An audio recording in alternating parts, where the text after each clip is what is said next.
আপত্তিকর video viral ও fridge bank হিসাব থেকে লেনদেনের সুযোগ দিয়ে চাকরি হারাচ্ছেন আর্থিক গোয়েন্দা বিভাগের প্রধান শাহিনুল ইসলাম।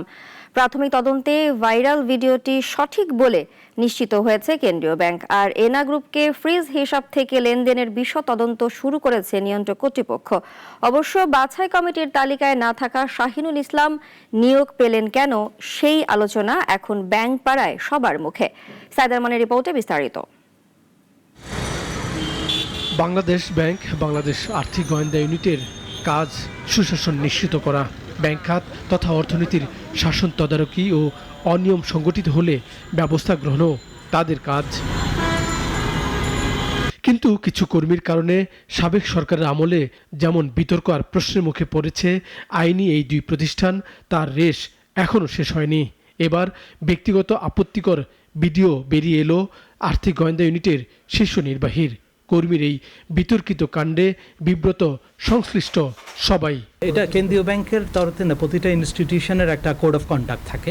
বাংলাদেশ ব্যাংকের জন্য এরকম কোড অফ কন্ডাক্ট আছে প্রত্যেকের জন্য। এটা বাংলাদেশ ব্যাংকে যারা যোগদান করবে তাদের কি হবে সেটা একটা ইন জেনারেল বাংলাদেশ ব্যাংকের জন্য কোড অফ কন্ডাক্ট। আবার কিছু স্পেসিফিক এরিয়া আছে, যেমন আমাদের সুপারভিশন ডিপার্টমেন্টগুলোতে কাজ করলে কি ধরনের বিহেভ করবে তারা, সেটাও বলা আছে।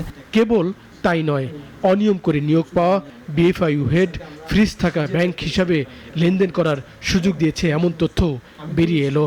আর সুযোগ দিয়েছেন আওয়ামী লীগ সরকারের সহচর ব্যবসায়ী পরিবহন খাতে বিতর্কিত এনা পরিবহনকে। বাংলাদেশ ব্যাংক বলছে দোষ প্রমাণ হলে তাকে পদত্যাগ করতে হবে। নীতি নৈতিকতার বিষয় কীভাবে সেগুলোর নির্দেশনা আছে সেই মোতাবেক আমরা পরিপালন করার কথা বলা হচ্ছে, এবং সেগুলো পরিপালন যদি না হয়ে থাকে তাহলে ইনস্টিটিউশন সেই মোতাবেক ব্যবস্থা নেয়, যেগুলো আমাদের স্টাফ রেগুলেশন অ্যাক্ট আছে সেই মোতাবেক ব্যবস্থা নিতে পারে।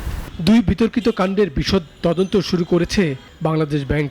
গঠন করা হয়েছে উচ্চ পর্যায়ের তদন্ত কমিটি, আর ছুটিতে পাঠানো হয়েছে শাহিনুল ইসলামকে।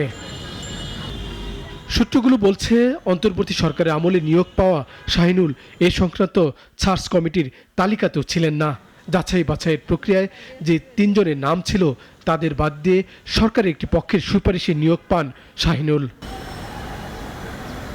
সাইদ আরমান, নাগরিক, ঢাকা।